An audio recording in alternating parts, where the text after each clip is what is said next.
Sa Dwarven Kingdom ay naging epektibo ang intelligence gathering ng bansa dahil natanggap kaagad ni Haring Gazel at kanyang mga executives ang report patungkol sa pagtalo ni Rimuru kay Hinata na nagresulta para ang Commander-in-Chief ng Dwargen na si Von na hindi paniwalaan ang nakasulat sa ulat ng kanilang intelligence officer.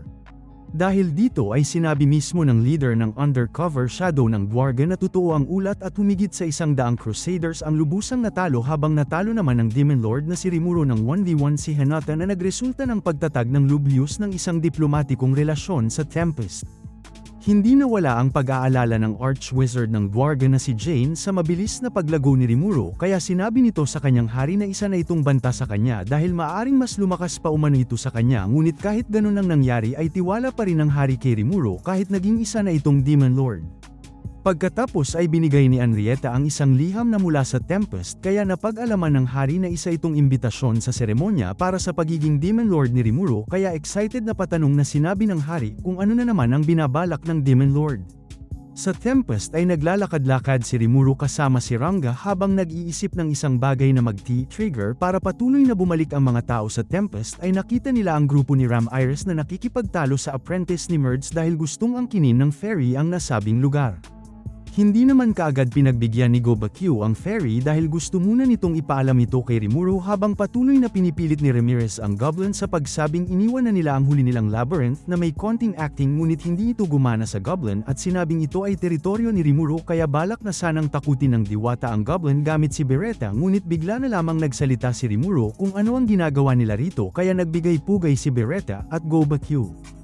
Hindi pa napansin ni Trainee ang ruler dahil masayang pinaalam nito kay Ramirez ang dala niyang bagong kahoy para sa kanilang itatayong tirahan kaya nagulat na lamang ito nang itanong ni Rimuru sa kanya kung ano ang ginagawa niya. Kinakabahang nagsalita ang Dryad at pinagtatakpan ang kanilang lady kaya ang huling sinabi na lamang nito ay walang kasalanan si Ramirez kaya si Beretta na lamang ang ipinagpaliwanag ni Rimuru. Nagkwento naman kaagad ang demon at sinabi ang lahat ng kanilang napag-usapan patungkol sa pagdesisyon ni Ramirez na umalis sa kanilang lugar na sinang-ayunan naman kaagad ni Trainee.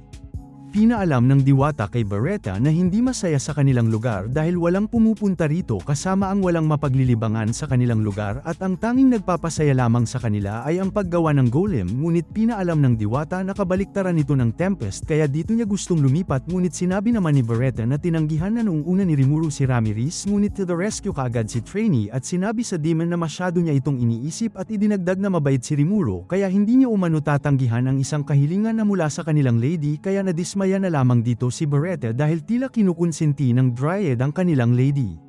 Sinabi rin ni Beretta na pagkatapos silyuhan ni Ramirez ang pinto papunta sa kanyang labyrinth ay pumunta sila rito kaya pagkatapos nito ay kinonsensya ng diwata si Rimuru sa pagsabing wala na siyang mapupuntahan kung papalayasin siya ni Rimuru. Nalaman rin ni Rimuru mula kay Gobakyu na pinatulog nila ang mga gwardya kaya napikon rito ang ruler habang si Ramirez naman ay patuloy ang pagdadahilan at kasunod nito ay ang pagsabi ni Trainee na hindi ito kasalanan ni Ramirez dahil sinabihan umano ng masama ng mga gwardya ang kanilang lady kaya ginamitan niya ito ng spell na pampatulog.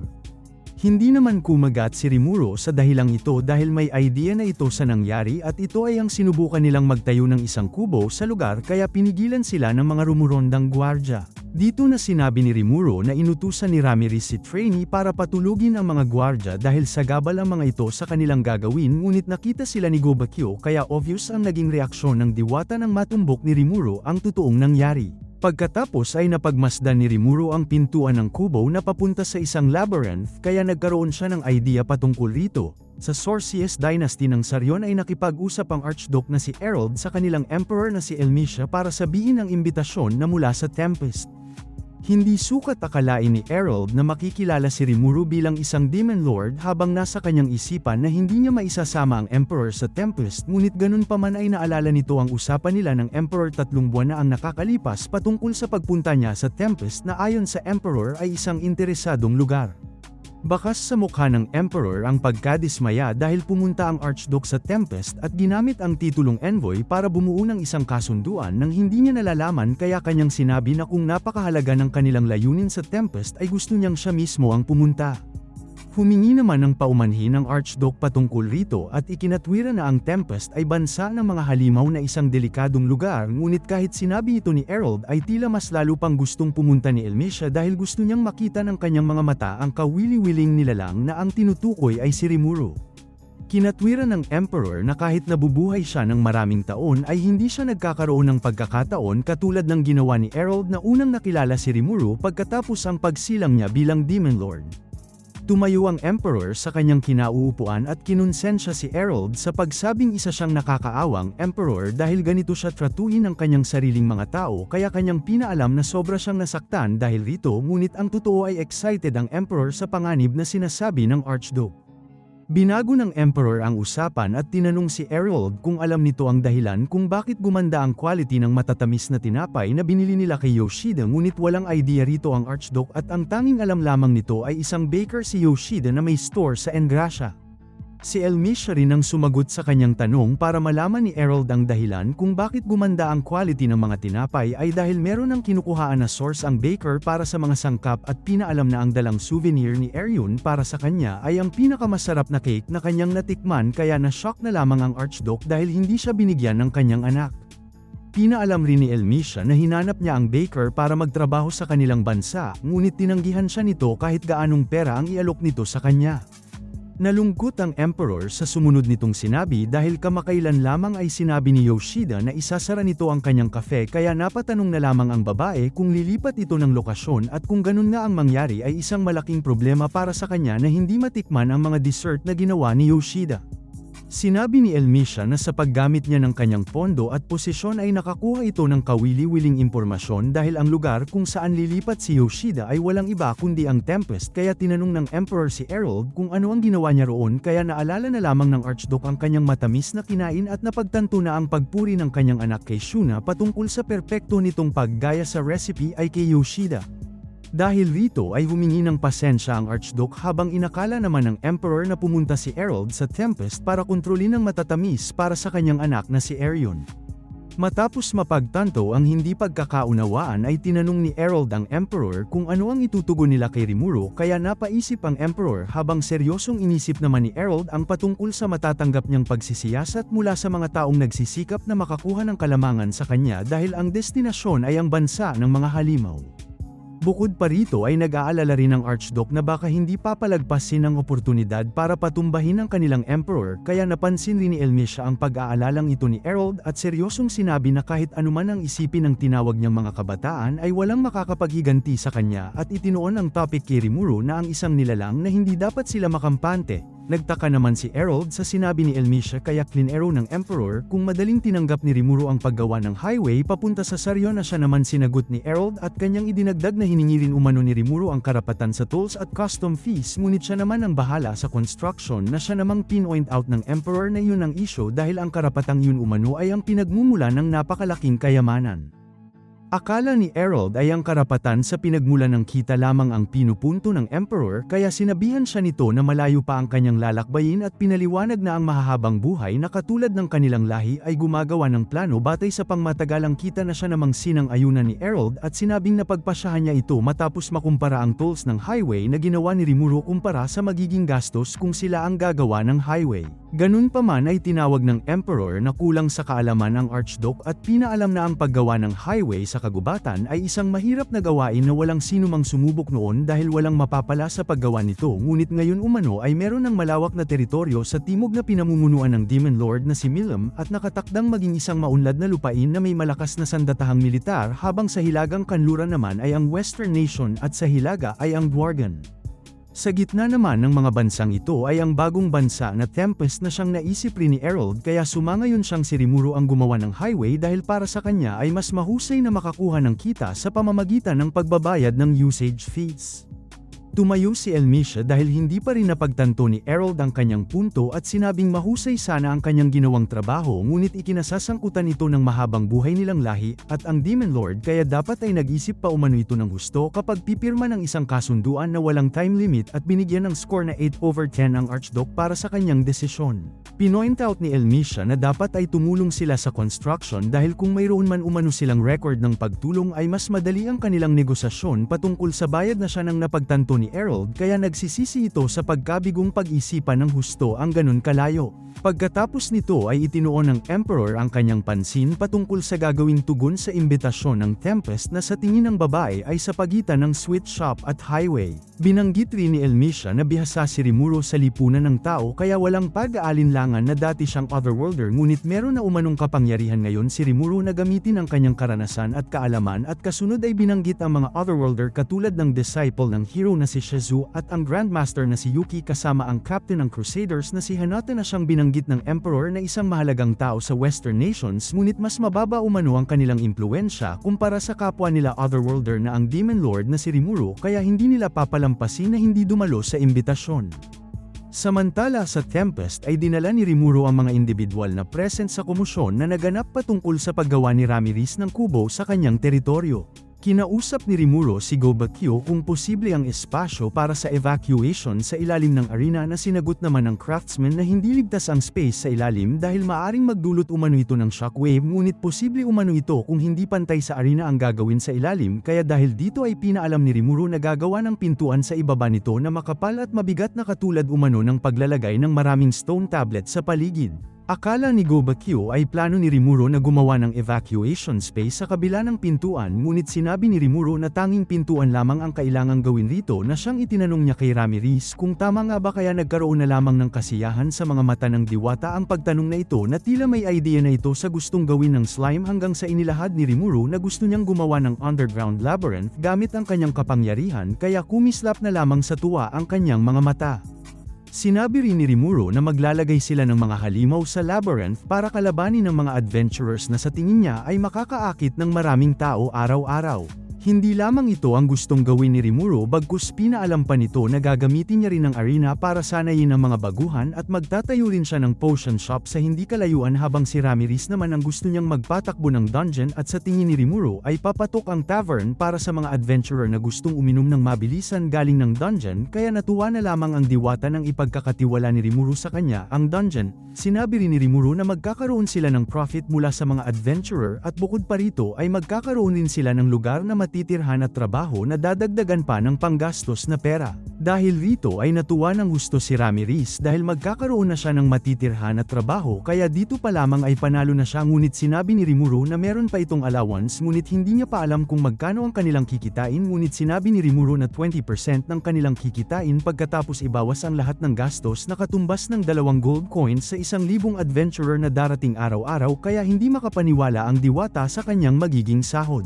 Kahit estimate pa lamang ang sinasabi ni Rimuro ay tila nasa Cloud9 na ang diwata dahil ito ang una niyang pagkakataon na magkakaroon ng trabaho at bukod pa rito ay napakalaki ng sahod na sa tingin niya ay magpapayaman sa kanya. Habang tinitingnan nila ang mapa ng Tempest ay dito sinabi ni Rimuro ang kanyang iniisip na pagpapalawak sa open area sa labas ng western gate ng Tempest na kung saan natatapos ang highway para buksan ang arena kaya napatanong na lamang ang diwata kung wala na bang espasyo sa loob ng bayan na sinagot naman ni Rimuro na kasalukuyang ginagamit ng mga lycanthrope refugees ang natitirang espasyo sa loob dahil sa pansamantalang pabahay. Nagsalita naman si Gobakyo na maghihintay ang development sa lugar hanggang matapos ni Geld ang trabaho sa ginagawa na bagong capital ng Year Azania kaya nagkaroon ng idea si Ramirez at sinabing ilipat na lamang ang mga refugee sa kanyang labyrinth dahil maaari niya umanong dalhin ang buong lugar kasama ang mga naninirahan dito ng sabay-sabay ng walang problema. Nagulat sa pagkamangha si Gobakyo at Rimuro kaya gusto pang malaman ng ruler ang mga kayang gawin ni Ramirez kaya sinabi ng diwata ang lahat kay Rimuro at pagkatapos nito ay nasabi na lamang ni Rimuro na nalutas na ang kanilang alalahanin patungkol sa kaligtasan at maging ang kanilang ambisyon ay malapit ng maging realidad ng dahil kay Ramirez na tuwang-tuwa dahil sa mga magagandang papuri mula kay Rimuro.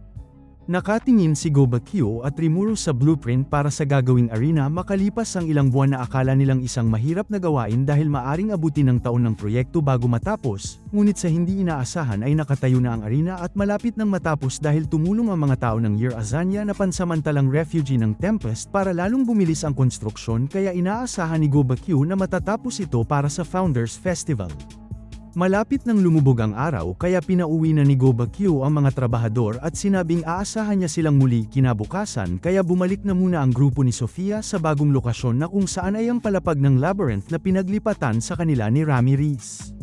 Muling pinuri ni Rimuru ang diwata dahil sa napakahusay nitong skill patungkol sa maze craft na kung saan ay isang kakayahang maghatid ng napakalaking espasyo sa kanyang labyrinth na kanyang ginawa sa buong refugee district na nilagay niya sa loob ng isang palapag ng labyrinth kaya masaya ang mga refugee. Dahil isa itong labyrinth ay walang ulan sa lugar na ito at ang temperatura ay sakto lamang na nagugustuhan ng mga Eurazanian. Dahil masaya si Ramirez sa mga kaganapan ay sinabi niya kay Rimuru na maaari pa siyang magdagdag ng maraming palapag kung gugustuhin niya kaya dahil sa kakayahan ni Ramirez na gumawa ng palapag ng 1 oras ay sinabi niyang gagawa ito ng 100 palapag na kanyang limit kaya medyo nagulat si Ramirez dahil sa bilang ng gustong ipagawa ni Rimuru. Sinabi ni Rimuru na maglalagay siya ng iba't ibang bagay sa labyrinth at habang pababa ng pababa ay lumalakas ang mga halimaw at ibinulong sa diwata ang kanyang mga idea na positibo namang tinanggap ni Ramirez kaya nagpalitan pa sila ng kanilang mga opinyon na sa bandang huli ay ikinasigla ng diwata na porsigido itong gawin ng maayos. Kinagabihan ay pinuntahan ni Rimuru si Kurubi at ipinakita sa kanya ang mga sandata at armas na may pambihirang kakayahan na walang sino man ang makakagamit ng maayos kaya sa madaling salita ay mga prototype ang lahat ng ito. Nakuha ng isang armor ang atensyon ni Rimuru at kaagad namang sinuri ito ni Raphael at sinabing isa itong curse mail na sinisipsip ang magical energy ng gumagamit para makalikha ng isang magic barrier at ang matindi pa rito ay walang katapusan ang pagsipsip nito sa enerhiya ng gumagamit kaya may mataas na posibilidad na mamatay ang user. Sumunod na sinuri ni Raphael ang Curse Sword na may kakayahang mag-absorb ng magicules sa paligid para gawing explosive force ngunit madali itong makapinsala sa gagamit kaya nalaman ni Rimuru na tama ang sinabi ng craftsman na ang lahat ng kagamitang nakaimbak rito ay may sariling malalakas na kapangyarihan. Dahil sa paggawa ng mga quality kagamitan ay naalala ni Rimuru na nakatanggap si Kurubi ng unique skill na Mastercraft bilang gift na ginagawang mas mataas ang kalidad ng kanyang mga gawa nang mag-evolve siya bilang Demon Lord. Para sa ruler ay hindi mapapakinabangan ang mga armas na may matataas na kalidad na nakaimbak lamang rito kahit nasa testing stage pa lamang ito kaya tinanong niya kay Kurubi kung sa tingin niya ay gusto ng mga kakaibang armas na ito na maghanap ng karapat-dapat na magmay-ari sa kanila kaya sumangayon ang craftsman sa idea at hiniling sa kanyang ruler na kumuha siya ng mga armas kahit gaano karami na nagresulta para sumaya si Rimuru dahil meron na itong mailalagay sa mga treasure chest sa dungeon. Sigurado si Rimuru na maraming mga adventurers ang magtitipon sa labyrinth dahil meron itong palapag na habang lumalalim ay mas malakas na halimaw ang kanilang makakaharap kaya makakakuha sila ng mga malalakas rin na kagamitan. Hindi pa rito natitigil ang mga plano ni Rimuru dahil kung okay na ang labyrinth ay gagawa rin siya ng mga inns at equipment stores para sa mga adventurers kasama ang mga appraisal para masuri ang kanilang makukuhang kagamitan kaya para kay Rimuru ay makikilala ang underground labyrinth ng mga adventurers na siyang magpapasikat sa Tempest. Binigay na rin ni Kurubi ang natapos na espada na hiniling ni Rimuru na isang matibay at kusang mag-a-adjust sa magical energy ni Rimuru at itinuturing ng craftsman na kanyang pinakamahusay na obra. Hinugot ni Rimuru ang espada at namangha sa resulta dahil sakto lamang ang haba nito para sa kanya kaya pinuri niya ang craftsman. Kahit walang makita ang bakas na hindi pa natatapos ang espada ay pinaalam ni Kurubi na hindi pa ito tapos at dagdag pa nito na nilagyan niya ng butas ang base ng espada tulad ng hiniling ni Rimuru ngunit tila nagtaka ang ruler dahil wala siyang nakitang butas kaya nakangiting pinaalam ng craftsman na special ang espada dahil mag-e-evolve ito kapag nasanay sa kanyang magical energy at sa bandang huli ay maging isang legend class weapon kaya dito nalalabas ang butas na tinutukoy ng craftsman. Napunta ang eksena sa ginagawang arena dahil sinama ni Rimuru si Veldora na tila maganda ang mood kaya bago ito ay kinausap muna ni Rimuru ang kanyang kaibigan na sa una ay ayaw pang magpaistorbo ngunit nang sinabi ni Rimuru na bibigyan niya ng teritoryo si Veldora ay tumigil na lamang ito sa pagbabasa ng manga at nakinig kay Rimuru. Dito na pinaalam ni Rimuru ang paglipat ni Ramirez sa Tempest at kasabay nito ang paggawa ng labyrinth sa ilalim ng arena na gusto niyang gawing malaking atraksyon ng bansa at pinaalam na kailangan nila ng isang overlord na mamuno sa ilalim ng dungeon kaya nakuha nito ang interes ng Storm Dragon. Merong 100 palapag ang labyrinth na merong pintuan patungo sa pangunahing tirahan ni Ramirez na tinatawag na Spirit Labyrinth at si Veldora ang gusto ni Rimuru na magbantay sa naturang gate at bukod pa rito ay bibigyan niya rin ng bonus ang kanyang kaibigan at ito ay ang matagal na nitong hinihintay na pagpapalabas ng kanyang aura sa loob ng labyrinth na sobrang ikinasaya ni Veldora kaya napakaganda ng mood nito habang papunta ng arena. 15th floor pa lamang ang natatapos ni Ramirez at aabutin pa ng ilang araw bago marating ang 100 palapag. Dumiretso muna sila sa palapag na natapos na at kasama rito ay ang kwarto ni Veldora na ikinadismaya nito nang makita ang kanyang solong palapag dahil para lamang itong nasa kuweba na pinagkulungan sa kanya, ngunit sinabi naman ni Ramirez kay Veldora na tinawag niyang master na huwag mag-alala dahil madali lamang niya itong mabago gamit ang kanyang pag-iisip. Gumamit ng thought communication si Rimuro at Ramirez para ayusin ang kwarto ni Veldora dahil si Rimuro ang tila designer ng kwarto at si Ramirez naman ang engineer para maging makatotohanan ang idea ni Rimuro na siyang sinusunod ng diwata.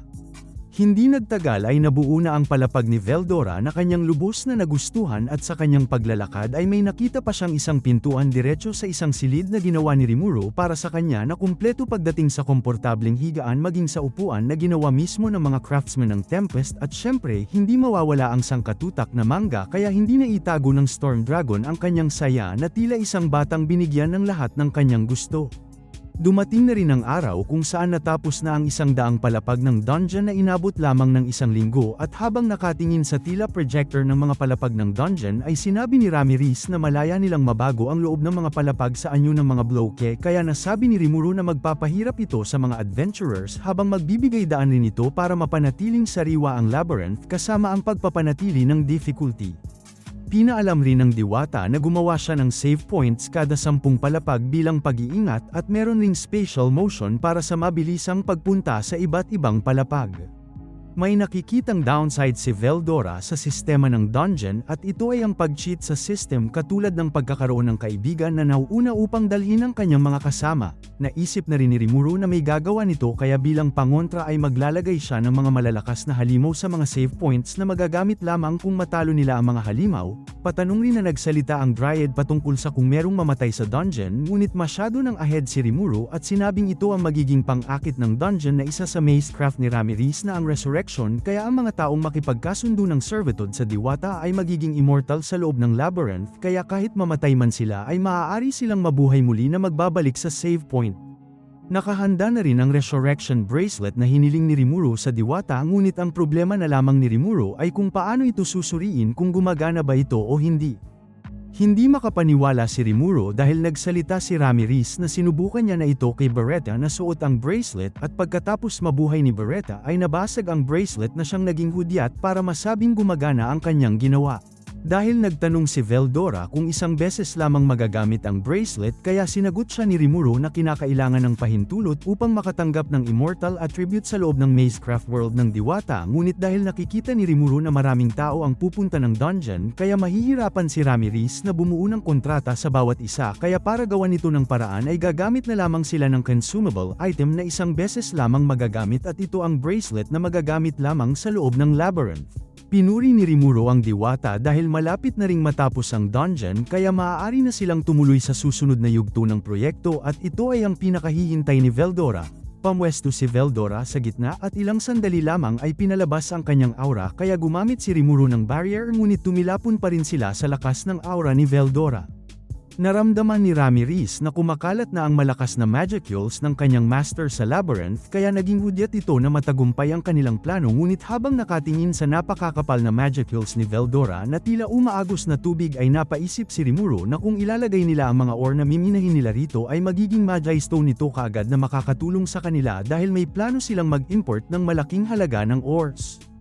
Hindi pa natatapos ang pagpapalabas ng aura ni Veldora kasabay nito ay sinabi ni Rimuro na hindi na nito kailangan pang magpigil at maaari na ni Veldora ilabas ang kanyang aura hanggat gusto niya ngunit binalaan na huwag itong gagawin sa labas ng dungeon. Pagkatapos ay sunod namang itinuon ni Rimuro ang kanyang atensyon kay Beretta dahil sinabi nito sa pinakamalakas na Demon Lord na si Guy na maglilingkod siya kay Ramirez kaya tinanong ni Rimuro kung ito pa rin ba ang nararamdaman niya ngayon ngunit hindi pa rin nababago ang gusto ni Beretta katulad ng nauna niyang hiniling na nais niyang pagsilbihan si Rimuro at Ramirez ngunit magiging labag naman ito sa ipinangako niya kay Guy. Handa namang tapusin ni Beretta ang kanyang sarili kung dumating man ang panahon ngunit ayaw na ni Rimuro na humantong pa sa ganon kaya kanyang pinabatid sa demon na lilipat rin naman si Ramirez sa Tempest at magtatrabaho rito at siyang mangangasiwa ng dungeon at ipinamulat sa babaeng demon na tinutulungan niya rin si Ramirez at pinaalam ni Rimuro na dahil rito ay para na rin siyang pinagsilbihan ni Beretta dahil rito. Tinanong ni Rimuro kung nais ni Beretta na ilipat kay Ramirez ang kanyang katapatan kaya bago niya sabihin na pagsisilbihan niya si Ramirez ay tiningnan muna niya ito na tila nagugustuhan na rin niya si Ramirez kaya sinabi ni Rimuro na mula ngayon ay maaari na siyang magsilbi sa Diwata bilang servant kaya lumuhad si Beretta at inulit ang sinabi ni Rimuro ngunit kanyang sinabi na naaalala niya pa rin ang utang na loob niya kay Rimuro kaya kung kailangan umano nito ng kahit ano ay sabihin lamang sa kanya.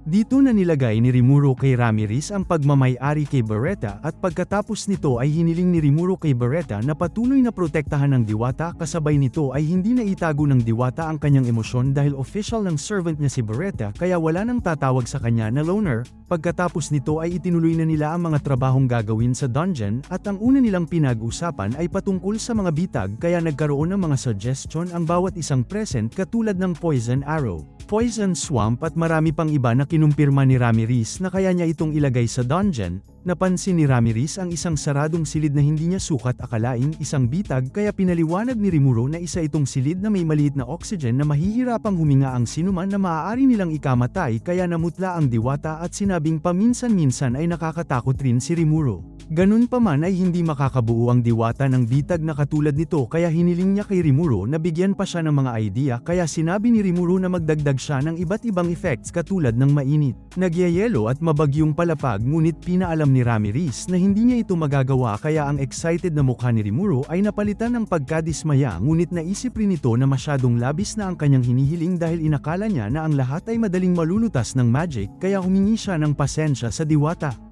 Ang hindi nila alam ay may nakarinig ng kanilang pinag-uusapan at sinabing manghuli na lamang ng fire at ice dragon at ilagay sa dungeon kaya pagtingin nila sa pinanggagalingan ng boses ay nabigla sila dahil narito pala si Milim na nag-offer kay Rimuro na siya mismo ang manghuhuli ng mga dragon para sa slime.